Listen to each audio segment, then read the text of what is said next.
On the 10th day of December 2008, I was walking along Cairo Road in Lusaka, and I got a call. And the person who was on the line was the President of the Republic of Zambia. And the gist of his call was to inform me that he had decided to appoint me as his senior advisor and spokesperson. And he asked me to stop whatever I was doing that particular morning to go and report for work the same day, without a letter, without going through any form of orientation or swearing in. And when I got to his office, I found him was waiting for me, and I had a question for him. Why me? Sir, you've had a number of CVs submitted to you of people who are more qualified than me, more experienced than me, but why have you chosen me, a young boy, to be your advisor and spokesperson? And he was candid enough to tell me what made him make that decision. And in fact, he told me he had made that decision long before he was even elected president, that he wanted me to be part of his senior advisory team. And it reminded me that 2 months before he was elected president, I was one of the few young people who was part of the team to help him with the campaign. But he told me one thing. He was shocked that among all the young people who was helping him, I was the only one who never asked for anything in return. That I worked for him, I discharged my assignment to the best of my abilities, without asking for money for fuel, without asking money for airtime, without asking money for logistics. And he said that's a rare character in young men of these days, and therefore you deserve this appointment. And he then asked me, begin working. As I was walking to my office, I started thinking that for me, in my life, when I'm given an opportunity, I always take opportunities of such nature as planting the seed. Once I get involved in an assignment, especially with people I don't know very well, my first priority is to develop trust, loyalty, and the relationships.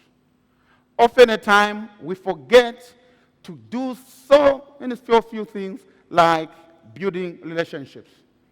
We are more interested in money. Sir, I need money to go and do this. Even when you get out of colleges and universities, the first thing you are asking for when you are given an opportunity to work is a salary. Oh, this salary is not good.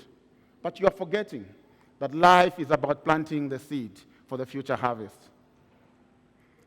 So when I began my career as a young man leaving university, I wanted to be a journalist. And the first thing I did was to look for an opportunity which can give me the platform to excel to international journalism. And so I found myself working for one private newspaper in Zambia, which was one of the leading newspapers then.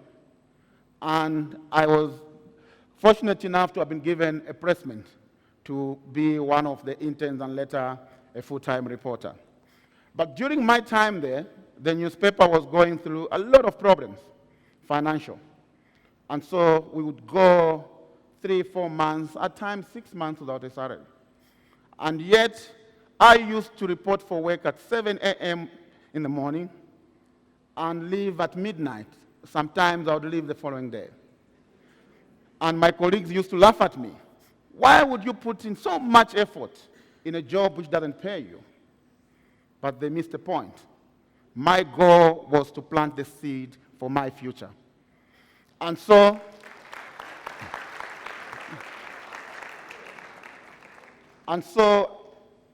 I worked for about 4 years in that difficult situation.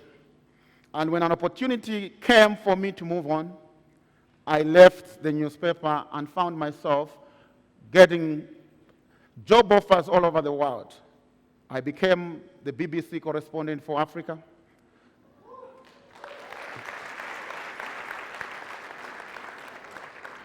I moved on, I became Southern Africa correspondent for AFP, which is one of the biggest news agencies in the world. And in fact, I was one of the few Africans to have even have a pressment at its headquarters in Paris. I moved on to write for a number of publications, and my stories were being published in New York Times, in Washington Post, Guardian, mentioned them.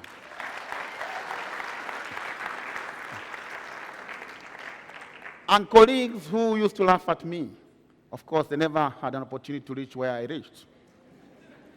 So often at time, opportunities come, but we want benefits now. And we forget that life is about planning. It's about building relationship. It's about loyalty. And when the time came while at State House that my boss lost the election and he had to go, I received a call from the incoming president the same day the results were announced. And he asked me, "You have been spokesperson at State House for this long. I like the way you have been working. I want you to continue your job." Difficult decision. Your boss is going out, a new boss is coming in. But State House spokesperson is a big job, nice job. So I had to decide, should I remain or should I go?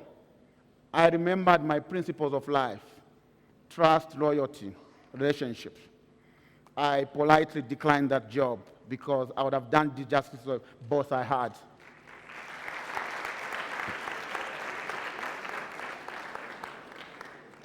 The new president was kind enough to understand my predicament, and in fact, he shook my hand and said, "I hope we can have so many young people with that spirit."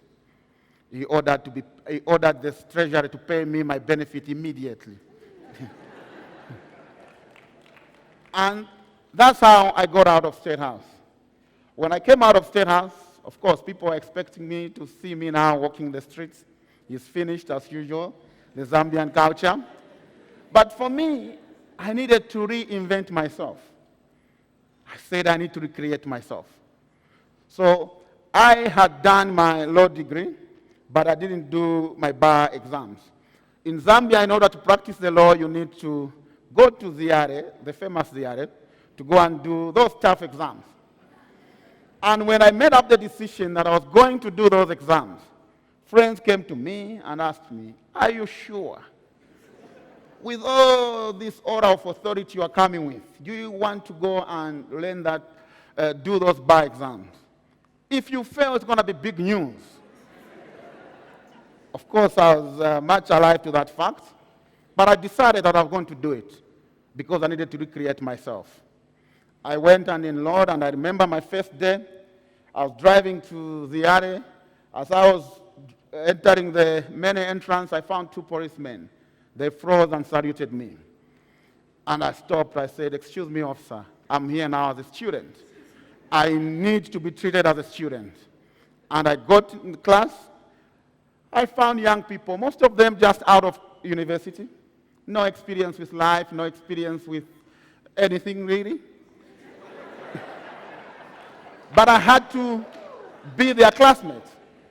And what did I do? I decided to adjust.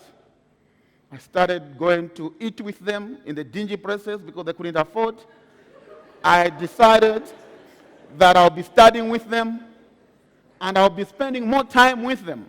And it was a wonderful 12 months of readjusting, forgetting about the power and the salutes and the motorcades.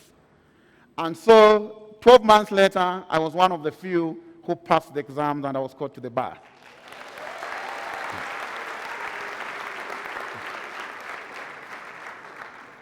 And when I was admitted to the bar, I received a lot of offers from different law firms asking me to join them to practice with them. I had to make up my mind as to what I wanted to do. Of all the offers which came, one law firm which is owned by one prominent Zambian lawyer, very elderly, a state council, offered me a placement which was very attractive. But this old man told me, you are coming with a big name. I don't think we afford to pay you a salary. We don't even know how to begin negotiating with you. I said, sir, I don't need a salary actually. I just need to be in this law firm. I will make my money by the business I'll bring by getting my commission.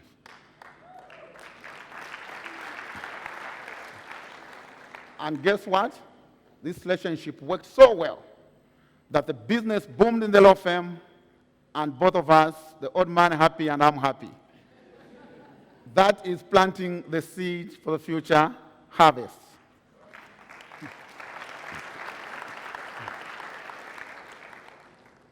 Lastly, we have this culture in Zambia where we carry our former titles. I'm former minister.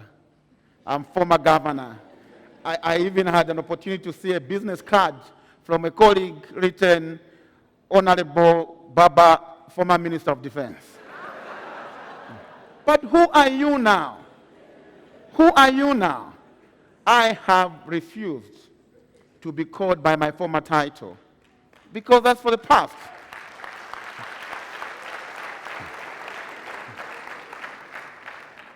I have always wanted to live in the present and not in the past. Only the dead must use the title former. You may have a good job now. Your intention is to work and find alternatives in case that job goes. My principle is you are the master of your own brand, and you are the only one who decides how society should treat you.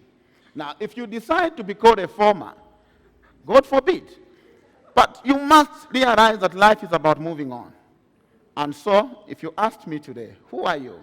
I'll say Dickson Jere is of counsel. Dickson Jere is a communication expert. Dickson Jere is a political analyst. You know what? Next time I come on this platform to give another talk, I won't be coming as a lawyer. I won't be coming as a journalist. I won't be coming as an expert. I will be coming as an honorable, if not His Excellency. Thank you.